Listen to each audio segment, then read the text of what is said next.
So, my paper is titled Queering Vegetarian Politics, Beyond Politics of Purity and Normalcy.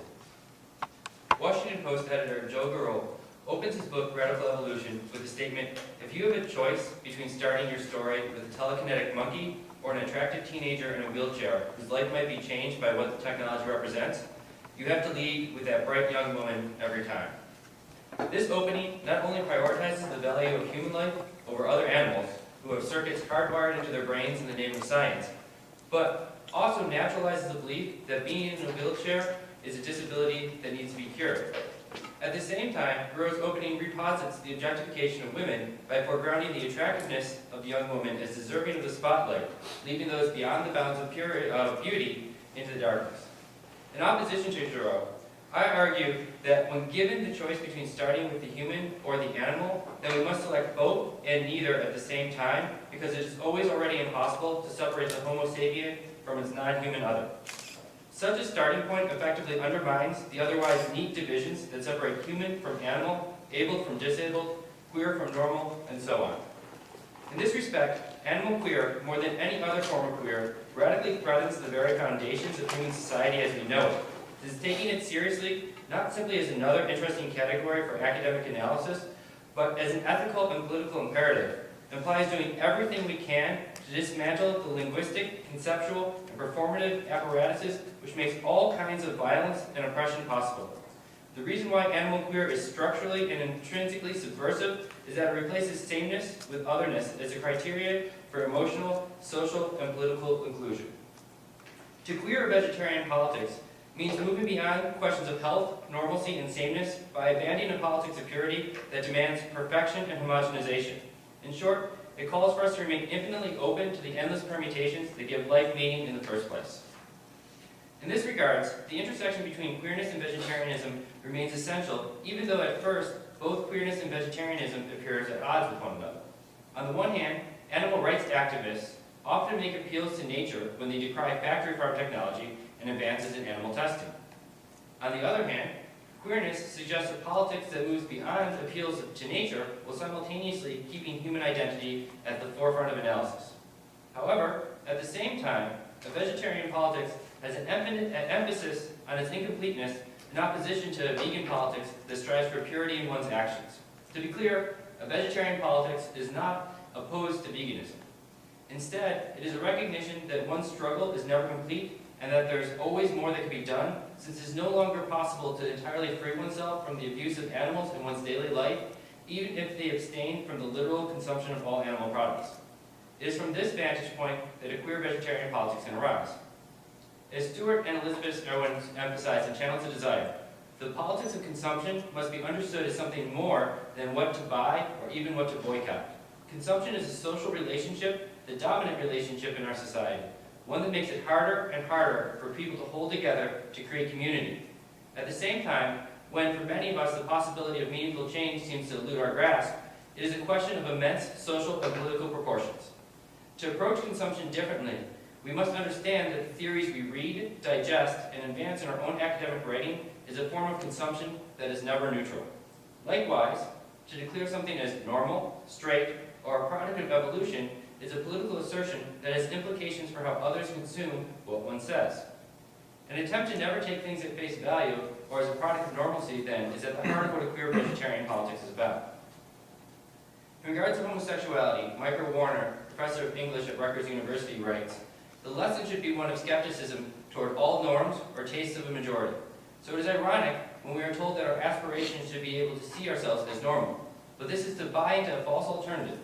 People who are defined by a varied sense of norms commit a kind of social suicide when they begin to measure their worth of their relations and their way of life by the yardstick of normalcy. This same tendency is now being thrust upon disabled and vegetarian bodies. When people talk about finding a cure to disabilities, the goal is to enable people to live a normal life. When autistic advocates argue for acceptance of autism, they often do so out of the defense that they too are normal. When vegetarians justify their dietary choices, they make appeals to it becoming increasingly normal and point out the abnormality behind the production of animals into meat through factory farming. However, in each instance, these people are doing a disservice to those they are speaking out for, since they are conditionalizing acceptance based upon normalcy. There is no cure, nor should there be. The goal is is not to be normal. The goal is to be resistant to the dominant ideologies that valorize normalcy over difference. We are all always already incomplete and abnormal. To try and conform resistance to a yardstick of normalcy in a rigged game is a rigged game that will always end in failure, and the death of what makes us special in the first place. It is our queerness, not our normalcy, which ought to be championed, since it is queerness that allows for a true appreciation of the unity of diversity versus a unity of homogenization. Only then will it be possible to end the discrimination and the violence inflicted upon all those who fall outside of a very limited definition that will constitute human, which excludes nearly as many people as it does animals. So, what does this mean to me in an academic sense, or beyond an academic sense? At first, it means that I am not a welfarist, but I'm also not a radical. While I don't eat dairy or eggs, I don't identify as a vegan. I am a vegan who advocates for a queer vegetarian politics, which always already admits failures and incompleteness in its perfection. I use the quotations around vegan because, as I said earlier, and it was pointed out yesterday, that the animal rights struggle and environmental struggles are one of those struggles that are led entirely by the oppressor, and that it's impossible for us to not engage in animal oppression in any way, shape, or form. Whether it be from driving or walking on the grass or whatever else it is that I do, there is no way where I can ever live a pure vegan lifestyle, because no matter how much I remove from my diet, no matter how much I remove from the ways in which I consume or act, it's never going to be perfect. However, this does not give a blanket excuse to not always try to do more. And this is where the vegetarian politics aspect comes in, is that there's always more and something else that can be done. And so while we can never free ourselves from participating in violence, we can never, magically wave a wand and have racism, sexism, homophobia, anthropocentrism suddenly vanish overnight, we can always do more to challenge it and ongoingly challenge it in different and diverse ways, opposed to assuming that there is a single tactic or a single avenue of resistance that we must follow in order to reach a point in which we can finally have a liberatory politics. Rather, in order for us to embrace a liberatory politics, we must be willing to accept partial approaches, and we must be willing to accept failures and failed attempts in the way that we move forward. It means that we must start beginning to prioritize building coalitions with people and groups that we may not entirely be in agreement with, just because they happen to not take into account all the isms that exist out there. So, for instance, there was a lot of criticism of PETA at this conference. I too have my gripes with PETA. At the same time, while they utilize sexist and racist and homophobic advertising, PETA still goes out there in order to advance and champion animal rights from a single perspective of the non-human, a very single issue type of politics.